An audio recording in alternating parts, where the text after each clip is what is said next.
We spent 3 weeks in Taiwan, primarily for a surf trip. And since it was my first time there, I just wanted to share my first impressions. All of this $26. He likes it or no? They're both good.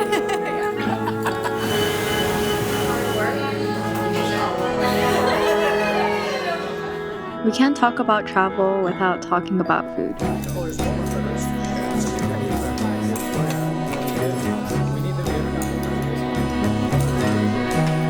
Being Japanese, or I guess Asian in general, we all know the compliment, not too sweet, not too salty. I found myself repeating this throughout my whole trip here. The pride in Japanese food is often umami, the depth of flavor.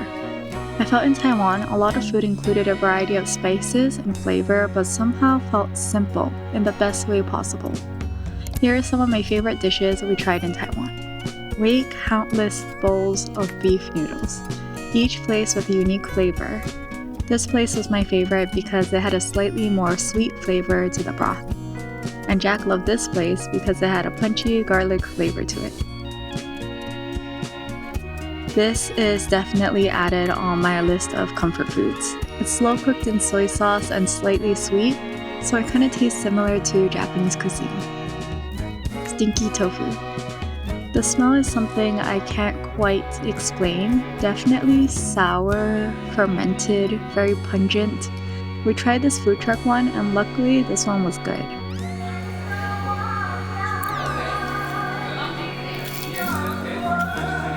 Super crunchy on the outside, soft on the inside, and goes so well with the pickled cabbage. Not at all. Yeah. The stuffed rice rolls, it's mochi rice with a variety of fillings. The fillings can vary, but the mixture of flavor and texture makes it a joy to eat.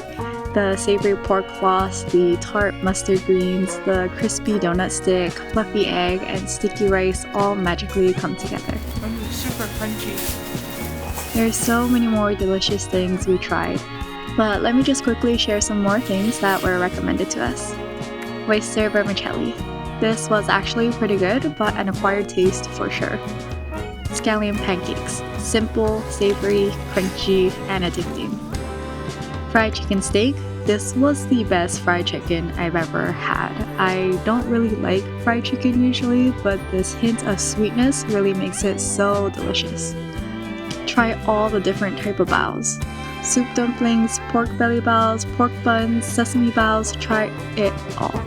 And there's so many options for dessert. Taiwanese shaved ice, pineapple cakes, tofu pudding, fried milk, and of course, boba. Coming from America, it's always depressing to try foods from other countries. Like parrots, we repeated the phrases, "Wow, it's perfectly sweet. It's so cheap. It's so fresh. Not too salty, and this is so freaking delicious." I'm so grateful to have tried a variety of Taiwanese dishes and can't wait to try my best to recreate them at home. Not too salty. Just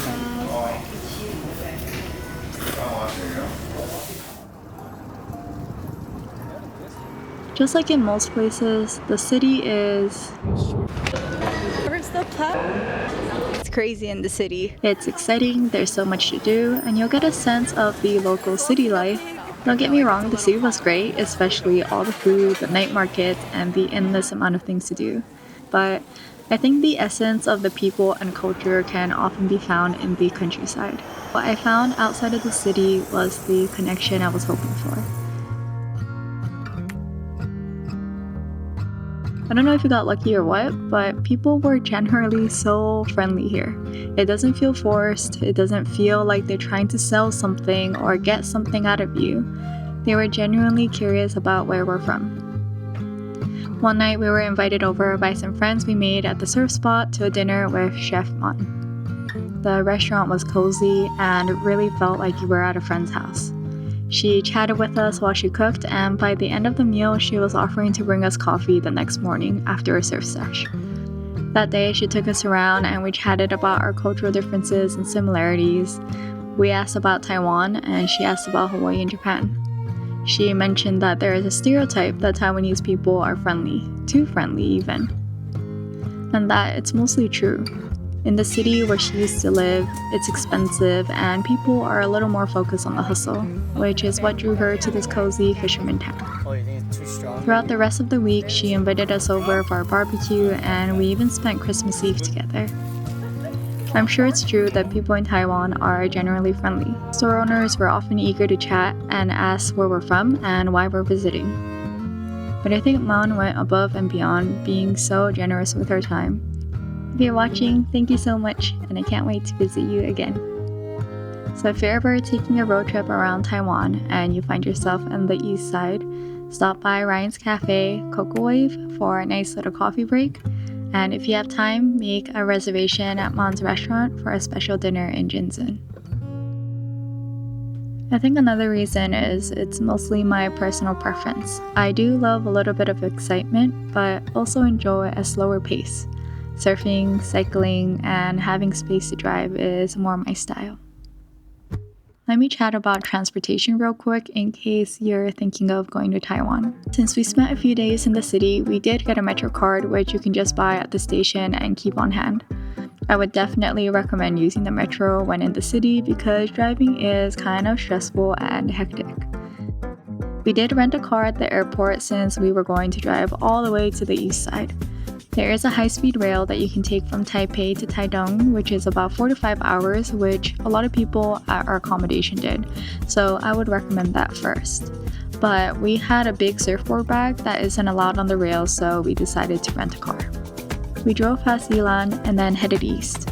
The drive to the east side is quite windy and there is a risk of road closures. With earthquakes and landslides, it seems like they're always fixing something, so if you're not confident in driving, this can be a pretty stressful drive over.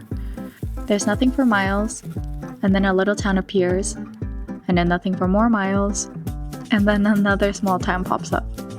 There are speed limit cameras that you have to obey, and usually when you're passing by a town, you'll have to slow down. So the winding roads, along with the road closure and speed limit, can often make this drive a lot longer. Honestly, we saw a lot of people speeding past us. It seems like most people just slow down by the cameras and then speed once they're out of sight. But we decided to drive the speed limit since we weren't too familiar with the roads or laws. On the way back, we drove through the west side, which was much smoother. There is a highway, so it's pretty much straight all the way. There's a lot of rest stops where you can stop by to use a restroom or have a snack, so it wasn't as stressful as driving through the east. Taiwan left a lasting impression on Jack and I. It somehow felt familiar to both of us, with hints of Japanese and Chinese influence, but it's still uniquely and entirely its own. Next time, maybe we'll do more touristy things, explore the surf towns up north, and give ourselves some more time to stroll around small towns and museums. I would love to explore during warmer months. I heard there's hot air balloons, chill music festivals, exciting baseball games, and small islands we can take a ferry to. There is so much more to discover. But I want to thank everyone that made our trip extra special. If you want to watch our full surf vlogs in Taiwan, it'll be on our other channel, Casual Surfer Club. Thank you for watching, and I'll see you again soon. Bye!